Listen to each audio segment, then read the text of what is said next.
రామ్టాక్కి తిరిగి స్వాగతం. ఆంధ్ర ఎన్నికలు స్పష్టత వచ్చింది. రెండు కూటములు ఉండబోతున్నాయి. మూడో ప్రత్యామ్నాయానికి అవకాశం లేగాక లేదు. 2 చాయిసెస్ బిఫోర్ అస్.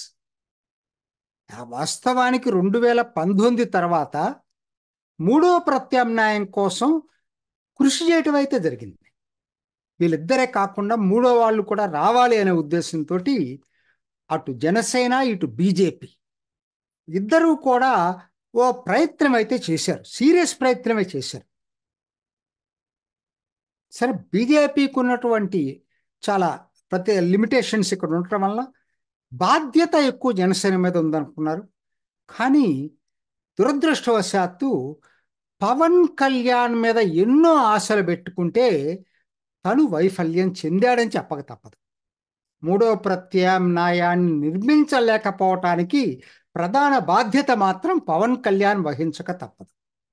సో కాబట్టి ఏది ఏమైనా ఎవరిది ఏంటి అనేది కూడా దానికన్నా కూడా ఇవాళ పరిస్థితి ఏంటంటే 2019కి ముందు ఏదైతే పరిస్థితి ఉందో ఇవాళ కూడా అదే పరిస్థితి. ఒక విధంగా ఇంకా దారుణం ఏంటంటే ఒకనాడు ఉమ్మడి ఆంధ్రప్రదేశ్ కన్నా ఇప్పుడు కొత్తగా ఏర్పడిన ఆంధ్రాలో పరిస్థితి ఏంటంటే ఇది 2 కుటుంబాల మధ్య తగాదైపోయింది. 2 కుటుంబ పార్టీలైన 2 సామాజిక వర్గాల ఆధిపత్య పార్టీలని. వేరే ఛాయిస్ లేదు ప్రజలకి. అంటే వాళ్ళు అలా బిహేవ్ చేస్తున్నారు కాబట్టి అనాల్సి వస్తుంది. అది జగన్మోహన్ రెడ్డి అయినా చంద్రబాబు నాయుడు అయినా అది వాళ్ళ కుటుంబాలని ప్రోత్సహిస్తున్నారు, వాళ్ళ సామాజిక వర్గాన్ని ప్రోత్సహిస్తున్నారు. ఈ 2 జరుగుతున్నాయి. జరగలేదంటే ఎవరన్నా అంటే అది హిపోక్రసీ. మనం కులాలకు అతీతంగా మాట్లాడుకునేటప్పుడు. సో కాబట్టి దీనికి మరి ఇది నచ్చకే మూడో ప్రత్యామ్నాయం కోసం ప్రతి వాళ్ళు ప్రయత్నం చేశారు. ప్రతి వాళ్ళు కాకపోయినా వీళ్ళిద్దరు చేశారు, బీజేపీ జనసేన. అది సక్సెస్ కాలేదు, కారణాలు ఏదైనా కానీ. కాబట్టి ఇప్పుడు మనకు వేరే దారి ఏముంది? బై డిఫాల్ట్ ఇద్దరిలో ఎవరినో ఒకరిని సెలెక్ట్ చేసుకోవాల్సినటువంటి అగత్యం ఆంధ్ర ప్రజలకు ఏర్పడింది. బై డిఫాల్ట్ ఇదేదో తప్పని పరిస్థితి. ఇంకేం చేయాలి మరి? మూడోది లేదు కదా, మూడో ప్రత్యామ్నాయమే లేదు ఇవాళ. సో కాబట్టి అలా చూసుకున్నప్పుడు ఆ నేపథ్యంలో మనం ఇప్పుడు ఆలోచిద్దాం ఏం చెయ్యాలి అనేది. గత 5 సంవత్సరాల పరిపాలనలో జగన్మోహన్ రెడ్డి ఉన్నాడు. సో ఈ 5 సంవత్సరాలు ఎలా పరిపాలన జరిగిందని చూసుకున్నప్పుడు అత్యంత దారుణంగా జరిగింది. ఎందుకంటే అది అసలు రాజధానే లేనటువంటి పరిస్థితి ఉన్నా లేనట్లే. అమరావతిని రాజధానిగా ప్రకటించడం ఆయనకి ఇష్టం లేదు. 3 రాజధానులు ప్రకటన చేసి చేతులు కాల్చుకున్నాడు. సో కాబట్టి ఏమైపోయింది, అసలు రాజధాని ఎక్కడో తెలియదు, దానికి సంబంధించినటువంటి అభివృద్ధి కార్యక్రమాలు ఎలా చేయాలో తెలియనటువంటి 5 సంవత్సరాలు రాజధాని లేకుండా గడిపినటువంటి దుస్థితి ఆంధ్ర ప్రజలు. అట్లానే రెండోది అత్యంత విచారకర విషయం ఏంటంటే వచ్చే ఆదాయం తక్కువేం రావట్లేదు. హైదరాబాదు పోవటం నష్టం, ఎవరు దాన్ని కాదంటలేదు. కాకపోయినా కూడా మనకు వచ్చే ఆదాయం తక్కువేం కాదు చాలా రాష్ట్రాలతో పోలిస్తే. కాకపోతే వచ్చిన ఆదాయాన్ని మొత్తం వచ్చే ఎన్నికల్లో గెలవాలంటే ఈ డబ్బుల్ని ఎలా పంచాలి అనే దాని మీద జగన్మోహన్ రెడ్డి కాన్సన్ట్రేట్ చేశాడు తప్పితే అభివృద్ధికి పెట్ల. సంక్షేమం వద్దని ఎవరు చెప్పరు, ఎవ్వరు కూడా చెప్పరు. మోడీ కూడా సంక్షేమాన్ని వదిలిపెట్టట్లేదు.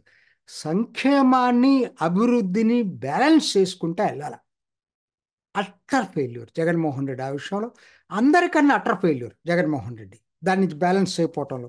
సో కాబట్టి ఇది రెండో ఫెయిల్యూర్. మూడోది ఎందుకని మూడోది కనీసపు విలువలు పాటించలేదండి ముఖ్యమంత్రిగా. ఆయన మాట్లాడే భాష స్టేజ్ మీద నుంచి అంటే ఇవాళ కాదు, స్టార్టింగ్ వచ్చిన కాడి నుంచి అట్లా మాట్లాడాడు. సో వీళ్ళిద్దరు ఒకరి మీద ఒకరు వైరంతో రాజకీయాలని పూర్తిగా కలుషితం చేశారు.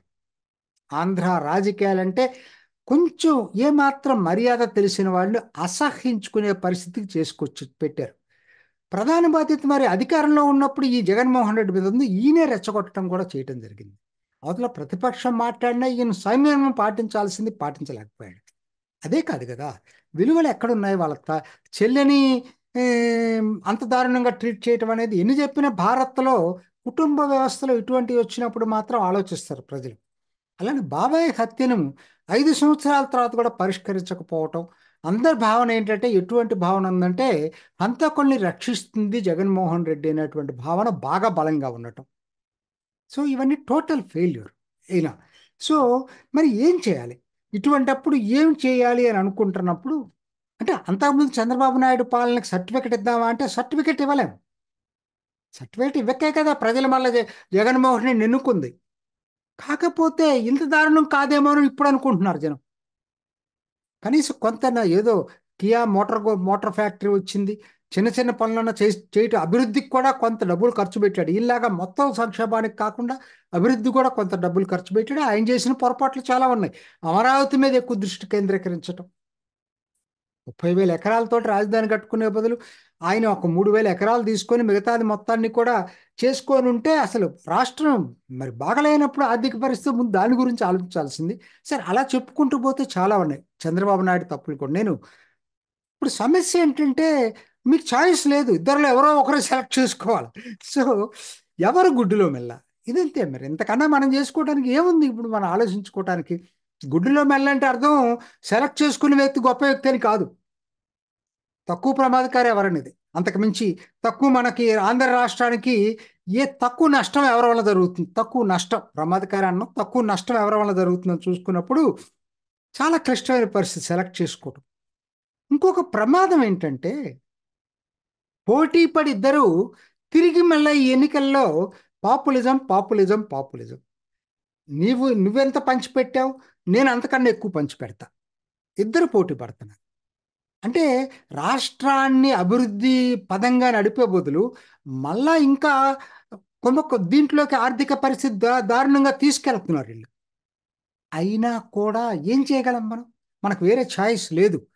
ఉన్న దాంట్లో ఏంటి అని ఆలోచించుకుంటున్నప్పుడు ఒకటి తేడా ఏంటంటే కనీసం చంద్రబాబు నాయుడుతో పాటుగా బీజేపీ చేరింది, జనసేన ఉంది అక్కడ, పవన్ కళ్యాణ్ నిజాయితీపరుడు నా దృష్టిలో. ఆయన కాతే ఇమ్మెచ్యూర్డ్ పర్సన్ నా దృష్టిలో, నాకున్నటువంటి అభిప్రాయం. నిజాయితీపరుడు, నిబద్ధత ఉన్న వ్యక్తి. ఇమ్మెచ్యూరిటీ వలన అతను స్ట్రాటజీస్ వ్యూహాలు సరిగ్గా తీసుకుపోవటం వలన ఫ్లాప్ అవటం మాత్రం నిజం.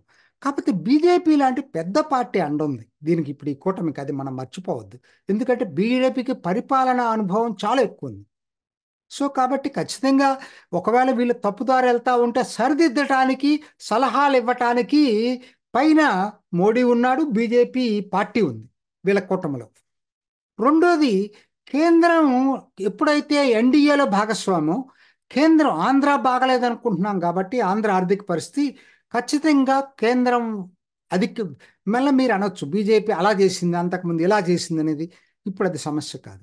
ఉన్న వాటిల్లో ఇద్దరు ఆల్టర్నేటివ్స్లో చూసుకున్నప్పుడు ఎన్డీఏ భాగస్వామిగా ఉన్న పార్టీ కాబట్టి ఖచ్చితంగా కూడా ఈ బీజేపీ కొంత బెటర్గా దీనికి అవకాశాలు ఇవ్వటానికి, ఆర్థిక సహాయం చేయటానికి అవకాశాలు ఉన్నాయి. సో కాబట్టి రెండిట్లో బేరీజ్ వేసుకొని చూసుకున్నప్పుడు ఏ మాటకు ఆ మాట చెప్పాలా. కొంతైనా సరే చంద్రబాబు నాయుడు, నాకు పూర్తి అతని మీద చాలా రిజర్వేషన్స్ ఉన్నాయి, కానీ జగన్ అంత కాదు, అభివృద్ధికి ఎంతో కొంత దోహదపడే వ్యక్తి. ఎందుకంటే మొదట్లో రిఫార్మ్స్ కాద్యుడు, రిఫార్మ్స్ కావాలని కోరుకున్న వ్యక్తి చంద్రబాబు నాయుడు. సో కాబట్టి ఆ విజన్ ఉంది ఆయనకి. సో కాబట్టి రీజన్స్ ఏదైనా కావచ్చు.